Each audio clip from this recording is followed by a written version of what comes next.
അപ്പോൾ 25 ദിവസം ഒരു മൂവി പ്രസിദ്ധീകരിക്കുമ്പോൾ അതിലെ കലാകാരന്മാരെ ആദരിക്കാനും അതൊരു ആഘോഷമാക്കി മാറ്റാനും തീരുമാനിച്ച എല്ലാവരെയും ഞാൻ പ്രത്യേകം അഭിനന്ദിക്കുകയാണ്.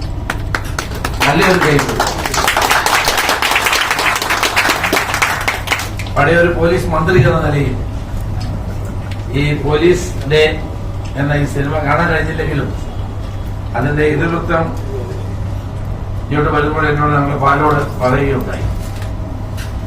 ഒരു ക്രൈം ഇൻവെസ്റ്റിഗേഷൻ അല്ലേ, ക്രൈം ഇൻവെസ്റ്റിഗേറ്റീവ് ആയിട്ടുള്ള ഒരു സിനിമയാണ് എന്ന് പറഞ്ഞു. ക്രൈം ത്രില്ലറാണ്.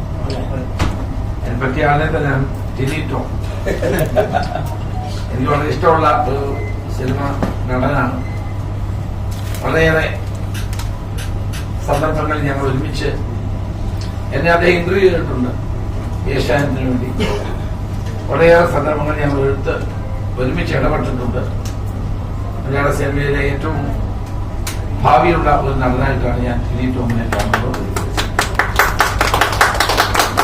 ആരൊക്കെ അദ്ദേഹത്തെ മാറ്റി നിർത്താൻ ശ്രമിച്ചാലും സ്വന്തം കഴിവുകൊണ്ട് ഉജ്ജ്വലമായ നിലയിൽ തന്റെ അഭിനയ ജീവിതം മുന്നോട്ട് കൊണ്ടുപോകാൻ അദ്ദേഹത്തിന് കഴിയുന്നു എന്നുള്ളതാണ് ഏറ്റവും വലിയ പ്രത്യേകത. പിന്നെ സിനിമയിലാണെങ്കിലും ഏത് രംഗത്താണെങ്കിലും ആരെങ്കിലും കൈപിടിച്ചു ഉയർത്തണം. ആരും കൈപിടിച്ചു ഉയർത്താതെ സ്വന്തം കഴിവുകൊണ്ട് ഇന്ന് മലയാളികളുടെ ഹൃദയത്തിൽ നിൽക്കുന്ന ഒരു നടനാണ് ടിനിറ്റോ.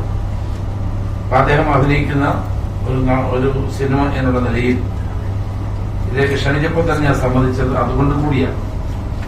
അതോടൊപ്പം തന്നെയാണ് ഞങ്ങൾക്ക് എല്ലാവർക്കും പ്രിയപ്പെട്ട ശ്രീ സന്തോഷ് മോഹൻ പാലോട്. ഞങ്ങളെ വളരെ ഇഷ്ടപ്പെട്ട ആളാണ്. സംസ്കാര സാഹിത്യയുടെ മുന്നിൽ നിന്ന് പ്രവർത്തിക്കുന്ന വ്യക്തിയാണ്. അദ്ദേഹമാണ് ഇതിന്റെ സംവിധാനം നടത്തിയിട്ടുള്ളത്. ഒരു പുതിയ സംവിധായകൻ എന്ന നിലയിൽ അദ്ദേഹത്തിന് ഇനിയും കൂടുതൽ ഭാവി ഉണ്ടാകട്ടെ. അതിനുള്ള സൂചനയാണ് ഇന്നത്തെ ഈ പോലീസ് ഡേ എന്നുള്ള സിനിമ 25 ദിവസം മുന്നോട്ട് പോയിട്ടുള്ളത്. അപ്പോൾ ഇതുപോലെ തന്നെ നമ്മുടെ സഹോദരി അൻഷിബ ഹസൻ അല്ലേ, അത് നമ്മുടെ ദൃശ്യത്തിലെ മോഹൻലാലിന്റെ മകളായിട്ട് അല്ലേ, മകളായിട്ടൊക്കെ അഭിനയിച്ചവരൊക്കെ പിന്നെ നായികമായിട്ട് അഭിനയിക്കും. അങ്ങനെ വരട്ടെ എന്ന് ഞാൻ ആശംസിക്കുന്നു. ദൃശ്യ സിനിമ എല്ലാവരും കണ്ടതാണ്.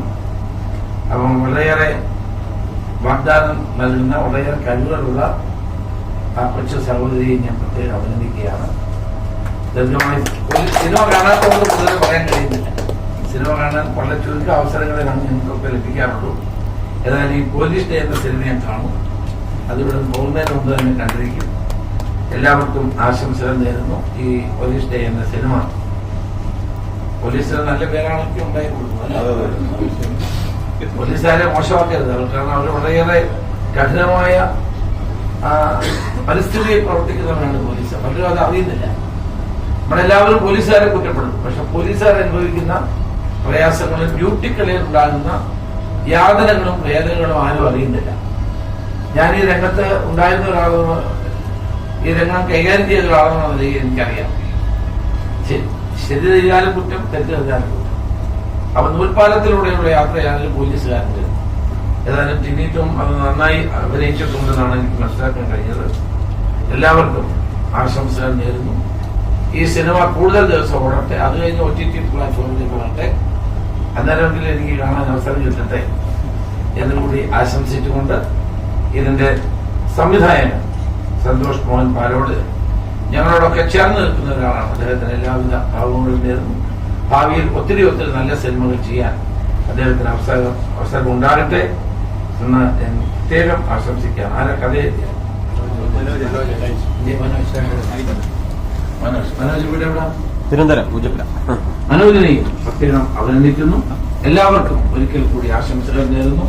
ടിനി ഇവിടെ നാട്ടിലില്ലായിരുന്നു. അതിനിടയിലാണ് ഒത്തിരി വിവാദങ്ങളൊക്കെ ഉണ്ടാക്കിയത്. വിവാദങ്ങളൊക്കെ തെറ്റാണെന്നൊക്കെ എന്നോട് പറഞ്ഞുകൊണ്ടിരിക്കുകയായിരുന്നു. പെൺബസീറിനെ വളരെയേറെ ആരാധിക്കുന്ന വ്യക്തിയാണ് അദ്ദേഹം.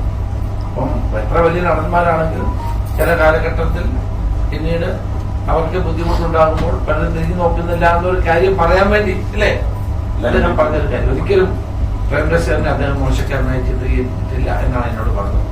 ടിനി ടോമിനെ അറിയാവുന്ന ഒരാളെന്ന നിലയിൽ ആരെയും ഉയർത്തി കാണിക്കുന്ന സ്വഭാവം അദ്ദേഹത്തിലില്ല.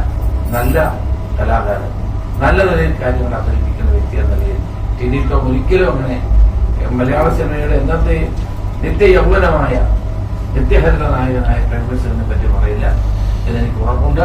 അത് അദ്ദേഹം ഇവിടെ പറയും. എല്ലാവിധ ആശംസകളും നേർന്നുകൊണ്ട് ഭാവിയിൽ കൂടുതൽ കൂടുതൽ സിനിമകൾ സംവിധാനം ചെയ്യാൻ സന്തോഷ് മോഹൻ പാലോടിനും കഴിയട്ടെ. ടിനി ടോമിന് ഇപ്പൊ തന്നെ ധാരാളം സ്റ്റേജുകൾ അല്ലാതെയും ഉണ്ട്. സിനിമ വിളിച്ചില്ലെങ്കിൽ അദ്ദേഹം സ്വന്തം വേദികൾ കണ്ടെത്തുന്ന സ്വന്തമായ വേദികൾ കണ്ടെത്തുന്ന ആളാണ്. അവിടെ ഞാൻ പറഞ്ഞു, ആർക്കും മാറ്റി നിർത്താൻ കഴിയാത്ത അതുല്യനായ ഒരു കലാകാരനാണ് ശ്രീ ടിനി ടോം എന്ന് കൂടി സൂചിപ്പിച്ചുകൊണ്ട് ഞാൻ ഈ സമ്മേളനം ഉദ്ഘാടനം ചെയ്യുന്നു. നമസ്കാരം. ജയ്.